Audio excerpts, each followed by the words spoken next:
ಮಾಲಿಂಗೇಶ್ವರ ಕೇಳ್ತೇನೆ, ನೀನು ಬಿಟ್ಟು ಹೋದರೆ ಜಾತ್ರೆ ನಡಿಬೇಕಲ್ಲ, ಹೇಗೆ? ಅದು ನಾನು ಕೆರೆಯ ದಿವಸ ಬರ್ತೇನೆ, ಮರುದಿವಸ ರಥೋತ್ಸವ ಮಾಡಿ ಬೆಳಿಗ್ಗೆ ದರ್ಶನ ಬಲಿ ಮಾಡಿ ರಥೋತ್ಸವ ಮಾಡಿ ನಾನು ನನ್ನ ಊರಿಗೆ ಬಲ್ನಾಡಿಗೆ ಹೋಗ್ತೇನೆ. ನನಗೆ ನಿಮ್ಮ ಊರಲ್ಲಿ ನಿಮ್ಮ ಪುತ್ತೂರಿನಲ್ಲಿ ಯಾವುದೇ ಸನ್ಮಾನಗಳು ಬೇಡ. ನನ್ನ ನೇಮ ನಡೆಯುವಾಗ ನೀವು ಬಂದು ಅಲ್ಲಿ ನನ್ನ ನೇಮವನ್ನು ನೋಡಬೇಕು, ಇದು ನನ್ನ ಒಂದು ಇಚ್ಛೆ ಅಂತ ಹೇಳ್ತಾರೆ.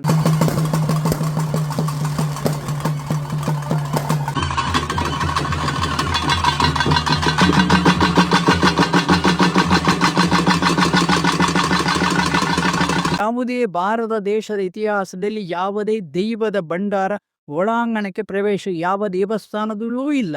ವಿಶೇಷವಾಗಿ ಪುತ್ತೂರು ಮಾಲಿಂಗೇಶ್ವರ ದೇವಸ್ಥಾನದಲ್ಲಿ ಮಾತ್ರ ಬಲ್ನಾಡು ಉಳ್ಳಾಳ್ತಿ ಅಮ್ಮನ ಭಂಡಾರದ ಕೀರುವಾಲು ಸಾಮಗ್ರಿ ಎಲ್ಲ ಒಳಗೆ ಬರುವುದು.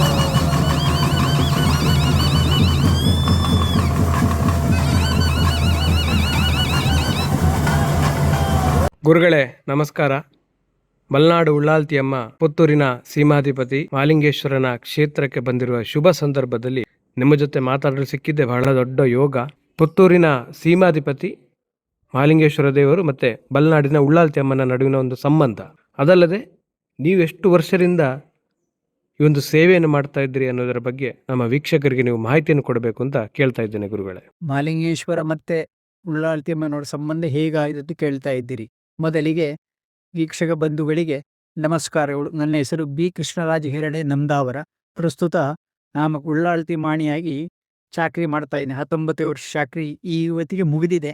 ನೀವು ಕೇಳಿದ ಪ್ರಶ್ನೆಗೆ ನನ್ನ ಉತ್ತರ, ಪೂರ್ವ ಕಾಲದಲ್ಲಿ ಕೈಲಾಸ ಬೆಟ್ಟದಲ್ಲಿ ಶಿವಪಾರ್ವತಿಯರ ಜೊತೆಯಲ್ಲಿರುವ ಸಂದರ್ಭದಲ್ಲಿ ಅವರಿಗೆ ಯಾವುದೋ ಒಂದು ರೀತಿಯ ಮನಸ್ತಾಪ ಉಂಟಾಗಿ ಶಿವದೇವರು ಕೋಪದಿಂದ ಭೂಲೋಕಕ್ಕೆ ಇಳಿದು ಬರ್ತಾರನ್ನು. ಆಗ ಪಾರ್ವತಿ ದೇವಿ ಹೇಳ್ತಾರೆ, ನೀವು ಈಗ ಹೋಗಿ ಕ್ರಮೇಣ ನಾನು ಭೂಲೋಕಕ್ಕೆ ಬರ್ತೇನೆ, ದೈವ ಸ್ವರೂಪದಲ್ಲಿ ಮನೆ ಭೇಟಿಯಾಗಿ ಹೇಳಿದ್ರಂತೆ.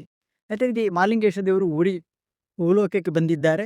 ಸ್ವಲ್ಪ ಕಾಲದ ನಂತರ ತನ್ನ ಅಣ್ಣ ವಿಷ್ಣುನ ಜೊತೆ ಅಂದರೆ ದಂಡನಾಯಕ ಪಾರ್ವತಿ ದೇವಿ ಉಳ್ಳಾಳ್ತಾಗಿ ಭೂಲೋಕಕ್ಕೆ ತನ್ನ ಯಜಮಾನರನ್ನ ಅಂದರೆ ಶಿವದೇವರನ್ನು ಹುಟ್ಟಿಕೊಂಡು ಬರ್ತಾರಂತೆ. ಬಂದಾಗ ಅವರಿಗೆ ಕೆಲವೆಲ್ಲ ಸ್ಥಳಗಳಿಗೆ ಅವರು ಭೇಟಿ ಕೊಡ್ತಾರೆ. ತನ್ನ ಸ್ವಾಮಿ ಇಲ್ಲಿ ಇಲ್ಲ ಅಂತ ಗೊತ್ತಾಗ್ತದೆ. ಕಡೆಗೆ ಸುಬ್ರಹ್ಮಣ್ಯಕ್ಕೆ ಹೋಗ್ತಾರೆ. ಅಲ್ಲಿ ಒಂದು ರೀತಿಯ ಗೊಂದಲ ಪರಿಸ್ಥಿತಿ ನಿರ್ಮಾಣ ಆಗ್ತದೆ. ಆಗ ಸುಬ್ರಹ್ಮಣ್ಯ ದೇವರು ಹೇಳ್ತಾರೆ, ಈ ಜಾಗ ನಿಮ್ಮದಲ್ಲಮ್ಮ, ನಿಮ್ಮ ಜಾಗ ಬೇರೆ ಉಂಟು, ಇಲ್ಲಿಂದ ಹೋಗಿ. ಆ ಸಂದರ್ಭದಲ್ಲಿ ನಿಮ್ಮ ಜಾತ್ರೆಗೆ ನಮ್ಮ ವತಿಯಿಂದ ನಿಮಗೆ 2 ಕೊಪ್ಪರಿಗೆ, ರಾಮ ಮತ್ತೆ ಲಕ್ಷ್ಮಣ ಅಂತ 2 ಕೊಪ್ಪರಿಗೆ ಕೊಟ್ಟಿದ್ದಾರೆ ಎಂಬ ಹಿರಿಯರು ಹೇಳಿದ ಮಾತು ನಾವು ಕೇಳಿದ್ದುಂಟು. ಹಾಗೆ ಬಂದು ಕುಪ್ಪೂರಿಗೆ ಬಂದಾಗ ಇದು ಪುತ್ತೂರು ಅಂತ ಇರಲಿಲ್ಲ, ಮುತ್ತೂರು ಅಂತ ಇದ್ದದ್ದು. ಮುತ್ತೂರು ಸಿಕ್ಕಿದವರು ಅದು ಹಿನ್ನೆಲೆ ತುಂಬಾ ಉಂಟು. ಮಾಲಿಂಗೇಶ್ವರ ಇಲ್ಲಿ ಹೇಗೆ ಬಂದ ಅಂತ ಪ್ರಸ್ತುತ ಈ ನಾನು ವಿಚಾರವನ್ನೀಗ ಉಲ್ಲೇಖ ಮಾಡುವುದಿಲ್ಲ.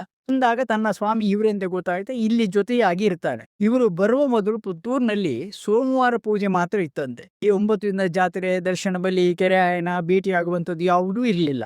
ಇವರು ಬಂದ ಮೇಲೆ ಎಲ್ಲವನ್ನ ಶುರು ಮಾಡಿದ್ರು. ಕಾಲಕ್ರಮೇಣ ತುಂಬಾ ವರ್ಷ ಬಹಳಷ್ಟು ಚಂದದಿಂದ ವಿಜೃಂಭಣೆಯಿಂದ ಲಕ್ಷಾಂತರ ಭಕ್ತರು ಬಂದು ನೋಡಿ ಆನಂದಿಸುವಂತಹ ಕಾರ್ಯಕ್ರಮ ಪ್ರತಿ ವರ್ಷ ನಡೀತಾ ಇತ್ತಂತೆ. ಒಂದು ಸಲ ಇದೇ ರೀತಿ ಆರಾಮದಲ್ಲಿ ಕುಳಿತು ಶಿವಪಾರ್ವತಿಯರು ಮಾತನಾಡುವಾಗ ಶಿವದೇವ್ ಹೇಳಿದ್ರಂತೆ, ಮಾಲಿಂಗೇಶ್ವರ, ಎಲ್ಲವೂ ನೀನು ಬಂದ ನಂತರ ಸರಿಯಾಗಿದೆ, ಚಂದ ಆಗಿದೆ, ಜನ ಬಂದು ಸೇರ್ತಾರೆ, ನಮ್ಮನ್ನೆಲ್ಲ ನೋಡ್ತಾರೆ.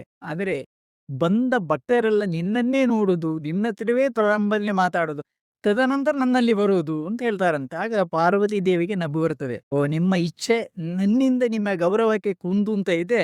ನಾನು ಈ ಜಾಗೆಯನ್ನು ಬಿಟ್ಟು ನನ್ನ 2 ಊರು ಬಲ್ನಾಡು ಉಂಟು, ಬಲ್ನಾಡಿ ಹೋಗಿ ನೆಲೆ ಆಗ್ತೇನೆ. ಬಲ್ನಾಡಿಗೆ ಹೊರಟು ಹೋಗ್ತಾರಂತೆ. ಇಲ್ಲಿ ನೀವು ಕಾಣಬಹುದು ದೇವಸ ಉಳ್ಳಾಳ್ತಿ ನಡೆ ಅಂತ. ಅದು ಹಿರಿಯರು ಹೇಳಿದ ಮಾತು. ಉಳ್ಳಾಳ್ತಿ ಅಮ್ಮನೆ ನಡೆ ಮಾಡಿಕೊಂಡು ದಾರಿ ಮಾಡಿಕೊಂಡು ಬಲ್ನಾಡಿಗೆ ಹೋದದ್ದು ಎಂಬ ಪ್ರತೀತಿ. ಆಗ ಶಿವದೇವರಿಗೆ ಮಾಲಿಂಗೇಶ್ವರ ಕೇಳ್ತಾರೆ, ನೀನು ಬಿಟ್ಟು ಹೋದರೆ ಜಾತ್ರೆ ನಡಿಬೇಕಲ್ಲ, ಹೇಗೆ? ಅದು ನಾನು ಕೆರೆಯ ದಿವಸ ಬರ್ತೇನೆ, ಮರುದಿವಸ ರಥೋತ್ಸವ ಮಾಡಿ ಬೆಳಿಗ್ಗೆ ದರ್ಶನ ಬಲಿ ಮಾಡಿ ರಥೋತ್ಸವ ಮಾಡಿ ನಾನು ನನ್ನ ಊರಿಗೆ ಬಲ್ನಾಡಿಗೆ ಹೋಗ್ತೇನೆ. ನನಗೆ ನಿಮ್ಮ ಊರಲ್ಲಿ ನಿಮ್ಮ ಪುತ್ತೂರಿನಲ್ಲಿ ಯಾವುದೇ ಸನ್ಮಾನಗಳು ಬೇಡ. ನನ್ನ ನೇಮ ನಡೆಯುವಾಗ ನೀವು ಬಂದು ಅಲ್ಲಿ ನನ್ನ ನೇಮವನ್ನು ನೋಡಬೇಕು, ಇದು ನನ್ನ ಒಂದು ಇಚ್ಛೆ ಅಂತ ಹೇಳ್ತಾರೆ. ರೀತಿ ಮಾಲಿಂಗೇಶ್ವರನ ಅಪ್ಪಣೆಯನ್ನು ಪಡ್ಕೊಂಡು ಇವರು ಬಲ್ನಾಡು 2 ಊರು ಬಲ್ನಾಡಿಗೆ ಹೋಗ್ತಾರೆ. ಅಲ್ಲಿ ಬಲ್ನಾಡು ಎಂಬ ಏರಿಯಾವನ್ನು ಆಳ್ತಾ ಇರುವ ಮಲರಾಯ ದೈವ, ಮಲರಾಯ ದೈವದ ಜಾಗೆ ಅವ ಅಲ್ಲಿ ರಾಜನಾಗಿದ್ದ. ಅವರಲ್ಲಿ ಹೋಗಿ ಮಲರಾಯ ದೇವದ ಹತ್ರ ಕೇಳ್ತಾರಂತೆ, ದಂಡನಾಯಕ ಉಳ್ಳಾಳ್ತಿ, ನಮಗೆ ಜಾಗೆ ಕೊಡಬೇಕು ನೆಲೆ ಆಗಲಿಕ್ಕೆ ಅಂತ. ನಿಮಗೆ ನಾನು ಜಾಗೆ ಕೊಡುವುದಕ್ಕೆ ಏನು, ನಿಮ್ಮದೇ ಜಾಗೆ, ನೀವೇ ಇಲ್ಲಿರಿ, ನಿಮ್ಮ ಸೇನಾಧಿಪತಿಯಾಗಿ ನಾನು ಇರ್ತೇನೆ ಅಂತ ಮಲರಾಯ ಹೇಳ್ತಾರಂತೆ. ಅವರು ಆ ನಂತರ 2 ಊರು ಬಲ್ನಾಡಿನಲ್ಲಿ ಉಳ್ಳಾಳ್ತಿ ದಂಡನಾಯಕ ನೆಲೆಯಾಗಿ ಅಲ್ಲಿ ಅವರು ಇರ್ತಾರೆ. ವರ್ಷಂ ಪ್ರತಿ ಭೇಟಿಯಾಗುವ ಪ್ರಾರಂಭ, ಅಲ್ಲಿಂದ ಭೇಟಿಯಾಗುವ ಕ್ರಮ ಶುರು ಆಯಿತು ಅಂತ ಹಿರಿಯರಿಗೆ ಹೇಳಿ ಗೊತ್ತು. ನನಗೆ ಯಾವ ರೀತಿ ಚಾಕ್ರಿ ಯೋಗ ಭಾಗ್ಯ ಬಂತು ಅಂತ ಹೇಳಿದ್ರೆ, ಒಂದು 100 ವರ್ಷದ ಕೆಳಗೆ ನನ್ನ ಅಜ್ಜ ನಾರಣಪ್ಪಯ್ಯ ಅಂತ ಇದ್ರು. ಅವರು ಉಳ್ಳಾಲ್ತಿ ಮಾಣಿಯಾಗಿದ್ರು.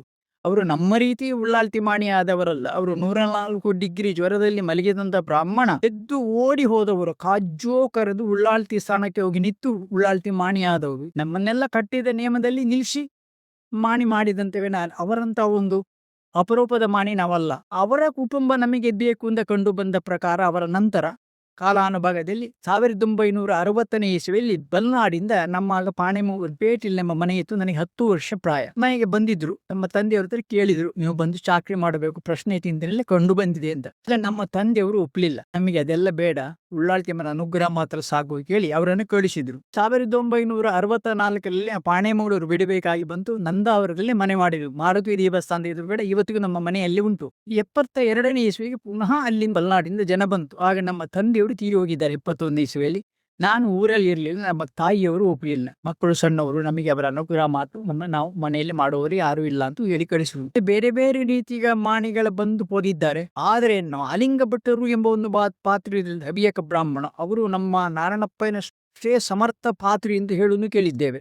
ಆನಂತರ ತುಂಬಾ ಜನ ಪಾತ್ರಿಗಳು 3 ವರ್ಷ 4 ವರ್ಷ 5 ವರ್ಷ ಮಾಡಿ ಬಿಟ್ಟು ಹೋದವರು ಇದ್ದಾರೆ. 2000 ಇಸ್ವಿಯಲ್ಲಿ ನಾನು ಬಲ್ನಾಡಿಗೆ ಬಂದಾಗ ನನ್ನನ್ನು ಬಲ್ನಾಡಿನ ಉಳ್ಳಾಲ್ತಿ ಮಾಡಕ್ಕೆ ಸಂಬಂಧಪಟ್ಟ ಮುಖ್ಯಸ್ಥರು ಹಿಡಿದಿಟ್ಟು ಕೇಳಿದರು, ನೀನು ಎಲ್ಲಿಂದ ಬರು, ಯಾಕೆ ಬರುವುದು, ಎಲ್ಲಿಂದ ಬರು ಹೇಳಿದ್ರೆ ನಾನು ಪಾಣೆಮಂಗಳೂರಿನ ಬರು, ಯಾಕೆ ಬರುವುದೇ ಉಳ್ಳಾಲ್ತಿ ನನಗೆ ಅಡ್ಡ ಬೀಳಲಿಕ್ಕೆ ಬರಬೇಡಿ, ಬಾಣೆಮಂಗಳೂರಿನಿಂದ ಇಲ್ಲಿಗೆ ಬರುವ ಉದ್ದೇಶ ಏನು ಕೇಳಿದ. ನಾನು ನಮ್ಮ ಅಜ್ಜ ಇಲ್ಲಿ ಚಾಕ್ರಿ ಮಾಡಿದ್ದನ್ನು ಕೇಳಿದ್ದೇವೆ, ಹಾಗೆ ನಾನು ಬಂದು ಅಡ್ಡ ಬೀಳುವುದು. ಅದಕ್ಕೆ ಸ್ವಾಮಿ ನಿಮ್ಮ ಹತ್ರ ನಾವು ಕೇಳು, ನೀವು ಬರಬೇಕು, ನಿಮ್ಮ ಮನೆಗೆ ನಾವು 2 ಸತಿ ಬಂದಿದ್ದೇವೆ, ನಿಮ್ಮ ಅಪ್ಪಯ್ಯ ಒಪ್ಪಲಿಲ್ಲ, ಅಮ್ಮ ಒಪ್ಪಲಿಲ್ಲ, ನೀವು ಬಂದು ಚಾಕ್ರಿ ಮಾಡುದು.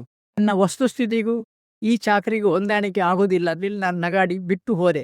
ಆದರೆ 2007 ಆಗುವಾಗ ನನ್ನನ್ನು ಏನು ಆಯ್ತು ಅಂತ ವಿವರಿಸಿ ಹೇಳುವ ಹಾಗೆ ಇಲ್ಲ, ಆ ರೀತಿ ಅದೋ ಗತಿಗೆ ನನ್ನನ್ನು ತಂದು ಉಳ್ಳಾಲ್ತಿ ಮನೆ ನಿಲ್ಲಿಸಿಬಿಟ್ರು. ನನಗೆ ಬೇರೆ ವಿಧಿ ಇಲ್ಲ. ಬಂದು ಕೇಳಿದೆ, ಏನು ಮಾಡಬೇಕು, ನಾನು ಚಾಕರಿ ಮಾಡಬೇಕು ಅಂದ್ರೆ 2007ರಿಂದ 2026ನ ಇವತ್ತಿನವರೆಗೆ ಚಾಕರಿಯನ್ನು ಮಾಡಿದ್ದೇನೆ. ಇದು ಇಲ್ಲಿಯ ಒಂದು ಮೂಲ ಪರಂಪರೆಯ ಕತೆ. ಇನ್ನೊಂದು ವಿಷಯ ನಿಮಗೆ ಪ್ರೇಕ್ಷಕ ಬಂಧುಗಳಿಗೆ ತಿಳಿಸುವುದೇನೆಂದರೆ, ಜಾಗತಿಕವಾಗಿ ಒಂದು ಚಿಂತನೆ ಮಾಡುವುದಾದರೆ ಮಹಾಲಿಂಗೇಶ್ವರ ಜಗತ್ತಿನಲ್ಲೇ ಇದ್ದಾರೆ. ಆದರೆ ಪುತ್ತೂರು ಮಹಾಲಿಂಗೇಶ್ವರ ಸನ್ನಿಧಾನವೇ ಬೇರೆ. ಉಳ್ಳಾಲ್ತಿ ಅಮ್ಮನ ಸನ್ನಿಧಾನ ಜಗತ್ತಿನಾದ್ಯಂತ ಉಂಟು, ಆದರೆ ಬಲ್ನಾಡಿನ ಉಳ್ಳಾಲ್ತಿ ಅಮ್ಮನೇ ಬೇರೆ. ಯಾವುದೇ ಭಾರತ ದೇಶದ ಇತಿಹಾಸದಲ್ಲಿ ಯಾವುದೇ ದೈವದ ಭಂಡಾರ ಒಳಾಂಗಣಕ್ಕೆ ಪ್ರವೇಶ ಯಾವ ದೇವಸ್ಥಾನದಲ್ಲೂ ಇಲ್ಲ. ವಿಶೇಷವಾಗಿ ಪುತ್ತೂರು ಮಹಾಲಿಂಗೇಶ್ವರ ದೇವಸ್ಥಾನದಲ್ಲಿ ಮಾತ್ರ ಬಲ್ನಾಡು ಉಳ್ಳಾಲ್ತಿ ಅಮ್ಮನ ಭಂಡಾರದ ಕೀರುವಾಲು ಸಾಮಗ್ರಿ ಎಲ್ಲ ಒಳಗೆ ಬರುವುದು. ಅಷ್ಟು ಮಾತ್ರ ಅಲ್ಲ, ಪಲ್ಲಕ್ಕಿಯಲ್ಲಿರುವಂತಹ ಉಳ್ಳಾಲ್ತಿ ಅಮ್ಮನ ಪಾಪೆ ಮೂರ್ತಿ, ದಂಡನಾಯಕ ದೈವದ ಬಿಲ್ಲು, ಪಗರಿ, ಗುಂಡುಸರ, ಉಳ್ಳಾಲ್ತಿ ಮಾಣಿಯ ಗುಂಡುಸರ, ಇಷ್ಟನ್ನು ದೇವಸ್ಥಾನದ ಮಹಾಲಿಂಗೇಶ್ವರ ಗರ್ಭಗುಡಿಯ ಬಲಭಾಗದಲ್ಲಿ ಕೊಂಡೊಯ್ಯುವಂತಹ ವ್ಯವಸ್ಥೆ ಇವತ್ತಿಗೂ ಉಂಟು. ಈ ಪದ್ಧತಿ ಎಲ್ಲಿಯೂ ಇಲ್ಲ. ಇನ್ನೊಂದು ವಿಶೇಷತೆ ಏನು ಅಂದ್ರೆ, ನಿತ್ಯ ದೇವರ ಬಲಿ ಹೊರಡಬೇಕು ಅಂತ ಅಲ್ಲಿ ಉಳ್ಳಾಲ್ತಿ ನಡೆಗೆ ಬಂದು ದೇವರು ಹೊರುವಂತವರು ಯಾರು ಬ್ರಹ್ಮವಾಹಕರಿದ್ದಾರೆ ಅವರು ಬಂದು ಅಲ್ಲಿ ಪ್ರಾರ್ಥನೆ ಮಾಡಬೇಕು. ಬಲಿಕಾಂಡು 3 ಸರ್ತಿ ಹೇಳಿ ಆಮೇಲೆ ದೇವರು ಹೊರಗೆ ಬರಬೇಕು. ಈ ಪದ್ಧತಿ ಎಲ್ಲಿಯಾದ್ರೂ ನೀವು ನೋಡಿದ್ದೀರಾ? ನೋಡ್ಲಿಕ್ಕೆ ಸಾಧ್ಯವೇ ಇಲ್ಲ. ಇಂತಹ ಪದ್ಧತಿಯಲ್ಲಿ ಇರುವಂತಹ ವಿಶೇಷವಾದಂತಹ ಒಂದು ಮಹಾಲಿಂಗೇಶ್ವರ ಉಳ್ಳಾಲ್ತಿ ಅಮ್ಮನ ಭೇಟಿ ಏಪ್ರಿಲ್ 16ನೇ ತಾರೀಕು. ಇವತ್ತೀಗ ರಾತ್ರಿ ಕೆರೆಯಾನ ನಡೀತಾ ಉಂಟು. ನಾಳೆ ಬೆಳಿಗ್ಗೆ ದರ್ಶನ ಬಲಿ, ವಿಶೇಷವಾದ ದರ್ಶನ ಬಲಿ. ಅಲ್ಲಿ ಕೂಡ ಉಳ್ಳಾಲ್ತಿ ದಂಡನಾಯಕ ದೇವದ ಭಂಡಾರ ಸೇರಿ ಒಂದು ಸುತ್ತು ಬಲ್ಲಿಕೊಂಡು ಬಟ್ಟಲು ಕಾಣಿಕೆ ಇಡಿಸುವಂತ ಅಧಿಕಾರ ಇರುವುದು ದಂಡನಾಯಕ ಉಳ್ಳಾಲ್ತಿಯವರಿಗೆ. ನೋಡಿ, ಒಂದು ಮಹಾಲಿಂಗೇಶ್ವರ ಸೀನೆಯ ಭಗವಂತನ ಬಟ್ಟಲ ಕಾಣಿಕೆಯನ್ನು ಉಳ್ಳಾಲ್ತಿ ಅಮ್ಮ ಇಡಿಸಬೇಕು ಅಂತಾದ್ರೆ ಉಳ್ಳಾಲ್ತಿ ಅಮ್ಮನ ಶಕ್ತಿ ಎಂಥದ್ದು.